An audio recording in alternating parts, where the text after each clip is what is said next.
Cinema का ऐसा कौन ही कदरदान होगा जिसने इनका नाम नहीं सुना होगा या फिर इनका चेहरा देखकर इनकी फिल्में किसी को याद ना आई हो। हम बात कर रहे हैं बॉलीवुड की खूबसूरत अदाकारा माला सिन्हा की। बाल कलाकार की हैसियत से इन्होंने अपना फिल्मी सफर शुरू किया था, लेकिन इसके बाद जैसे जैसे इनकी जवानी भरे दिन आते रहे, इन्होंने 5 जनरेशन तक अभिनेताओं के साथ में काम किया और एक से बढ़कर एक शानदार फिल्में बॉलीवुड के थाली में परोस कर सबको दे दी।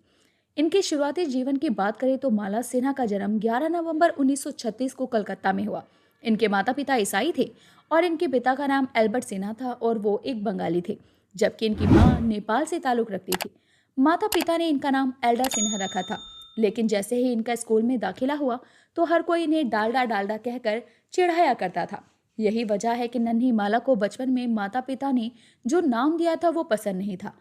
हालांकि एल्डा यानी माला को नया नाम मिला था कुछ सालों के बाद। वो नया नाम माला नहीं था, बल्कि बेबी नज़मा था।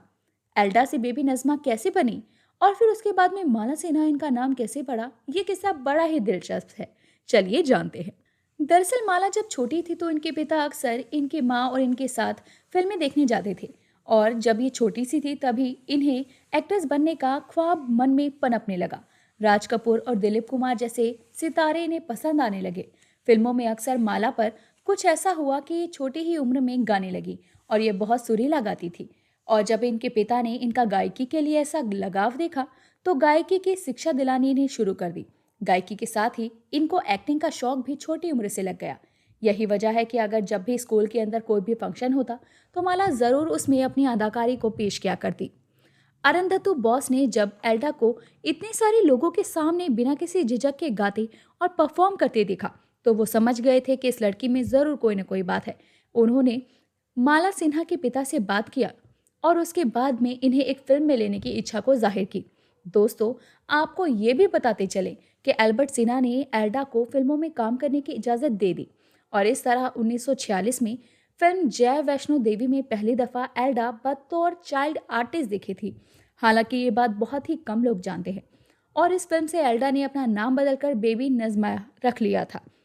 फिर कलकत्ता फिल्म इंडस्ट्री का एक बड़ा नाम बन गई थी माला सिन्हा। आइए जानते हैं कि आखिर ऐसा भी क्या हुआ था। पहली फिल्म के बाद जब बेबी नज़मा उर्फ माला सिन्हा ने कुछ और फिल्मों में चाइल्ड आर्टिस्ट के तौर पर काम किया। फिर 1954 में आई फिल्म ढूली में पहली दफ़ा Mala Sinha as an actress नजर आई और यही वो फिल्म थी जिसमें इनका नाम बेबी नज़मा से बदलकर माला पड़ा, क्योंकि अब ये बड़ी हो गई थी और इन पर बेबी नज़मा नाम बिल्कुल भी जचता नहीं था। भूली में नमाला सिन्हा एक सपोर्टिंग एक्ट्रेस थी और आगे भी कई फिल्मों में इन्होंने छोटे छोटे रोल्स में ही काम किया और धीरे धीरे अपनी एक्टिंग की स्किल्स को निखारा और इन्हें सपोर्टिंग किरदारों में निभाकर माला सिन्हा कलकत्ता फिल्म इंडस्ट्री का एक लोकप्रिय नाम भी बन गई थी और लोगों ने इन्हें जानना पहचानना भी शुरू कर दिया था। एक तस्वीर जो उन्होंने बॉम्बे में खिंचवाई थी, वो कलकत्ता फिल्म इंडस्ट्री में जब माला सिन्हा का बढ़िया नाम होने लगा तो उनकी ख्याति देश के दूसरे हिस्सों में पहुंची और इसी बीच इन्हीं की एक तस्वीर फिल्म फेयर मैगजीन में भी छपी और इत्तेफाक से उस जमाने के डायरेक्टर अमिया चक्रवर्ती ने उसे देखा और उन्हें माला सिन्हा का चेहरा एक एक्ट्रेस के रूप में बहुत ज़्यादा पसंद आया। फिर किस बात की देरी थी, उनकी पर्सनैलिटी को पसंद करते ही उन्होंने अपनी फिल्म बादशाह में उन्हें काम करने का ऑफर दिया। माला को जैसे ही इसी मौके की ही तलाश थी। बचपन से वो फिल्मों को देखकर फिल्मों में नाम कमाने के सपने ही तो देखती थी और उसके बाद ही अपने माता पिता को साथ में लेकर मुंबई आई। फ्लॉप फिल्मों में भी छा गई थी माला सिन्हा। माला सिन्हा की बात करें तो बादशाह में काम करने के बाद इनकी वो फिल्म बहुत बुरी तरह फ्लॉप हुई जिसमें इनके हीरो प्रदीप कुमार थे। हालांकि इस फिल्म में भी सपोर्टिंग एक्ट्रेस ही थी। कुछ लोग कहते हैं कि माला सिन्हा की पहली फिल्म हैमलेट थी, जो कि इसी साल 1954 में आई थी, लेकिन सच ये है कि माला की पहली फिल्म बादशाह थी। हालांकि ये बात अलग है कि ये फिल्म रिलीज लेट हुई थी, लेकिन देखा जाए तो दोनों ही फिल्में फ्लॉप थी, तो कोई फर्क नहीं पड़ता कि इन्होंने कौन सी फिल्म को पहले किया और कौन सी फिल्म को बाद में किया। इसके बाद में माला ने रियासत, एकादशी और शोला नाम की फिल्मों में भी काम किया। बतौर लीड एक्ट्रेस माला की पहली हिंदी फिल्म की बात की जाए तो ये थी केदार शर्मा की रंगीन रातें, जो कि 1956 में आई। केदार शर्मा ने माला को ये फिल्म गीता दत्त जी के कहने पर दी थी, जिसने माला की मुलाकात उसी वक्त हो गई थी जब वो बॉम्बे में नई नई आई थी। लेकिन इतनी मेहनत के बाद भी माला को कोई खास पहचान नहीं मिल पा रही थी और उन्हें असली पहचान दिलाई फिल्म प्यासा ने। ये फिल्म थी गुरुदत्त की और माला सिन्हा को अपनी मास्टरपीस फिल्म में प्यासा में मीना घोष का बेहद दमदार किरदार दिया गया था।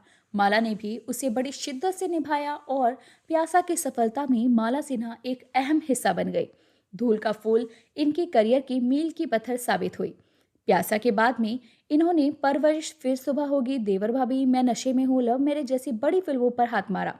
लेकिन अपने करियर की अगली बड़ी नोटेबल फिल्म थी महान डायरेक्टर स्वर्गीय यश चोपड़ा की डायरेक्टोरियल डेब्यू फिल्म धूल के फूल। इस फिल्म में माला सिन्हा मीना नाम की ऐसी बिन माँ के किरदार में नजर आई थी जो कि समाज के डर से अपनी औलाद को ही छोड़ देती है। इस फिल्म के बाद माला सिन्हा बॉलीवुड की उस जमाने की टॉप रेटेड एक्ट्रेस में से शुमार हो गई थी और फिर इन्होंने कभी भी पीछे मुड़कर नहीं देखा। माला सिन्हा ने हिंदी के साथ साथ 30 बंगाली फिल्मों में भी काम किया और अपने करियर की बात देखी जाए तो माला ने अब तक कम से कम 100 से भी ज्यादा फिल्मों में काम कर लिया था। साथ ही माला मेथीगर नाम की एक नेपाली फिल्म में भी काम कर रही थी जिसमें इनके हीरो चिदम्बर प्रसाद लोहानी थे। 1966 में रिलीज हुई इस फिल्म की शूटिंग नेपाल में ही हुई थी। इसी फिल्म की शूटिंग के दौरान इन दोनों को एक दूसरे से प्यार हो गया और आखिरकार 1968 में दोनों ने शादी कर ली। माला सिन्हा की एक प्यारी सी बेटी भी है जिसका नाम प्रतिभा सिन्हा है और प्रतिभा भी कुछ हिंदी फिल्मों में काम कर चुकी है। हालांकि इनको बिल्कुल भी कामयाबी नहीं मिल पाई और कोई भी इन्हें शायद माला सिन्हा के नाम से जानता भी ना हो कि ये माला सिन्हा की बेटी हैं। माला सिन्हा की बेटी ने अपनी नाकामयाबी देखते हुए फिल्मों से रुख हटा लिया और उसके बाद में कभी भी एक्टिंग नहीं की।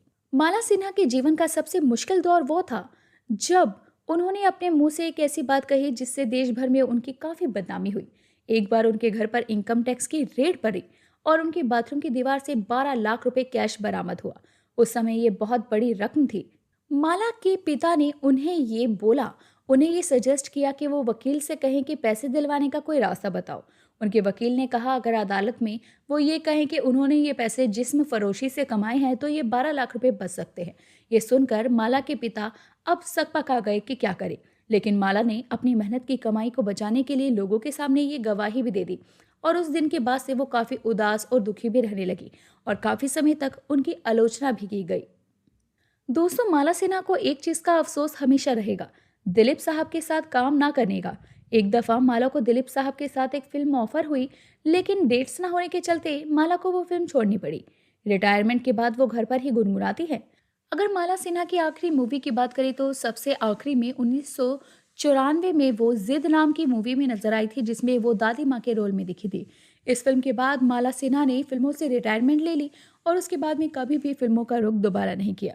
माला सिन्हा को शुरू से ही गायकी का शौक था और बचपन में एक्ट्रेस बनने के साथ में वो एक गायिका भी बनना चाहती थी, लेकिन जब उन्होंने एक्टिंग छोड़ी तो गायकी को वापस थाम लिया और उसके बाद में वो अपने घर पर ही अक्सर गुनगुनाती रहती हैं और वो हमेशा अपने संगीत से जुड़ी रहती हैं। दोस्तों, कुछ ऐसी थी माला की जिंदगी। आपको इस बारे में क्या कहना है कमेंट करके बताएं और इसी तरह की अपडेट्स के लिए चैनल के साथ जुड़े रहें।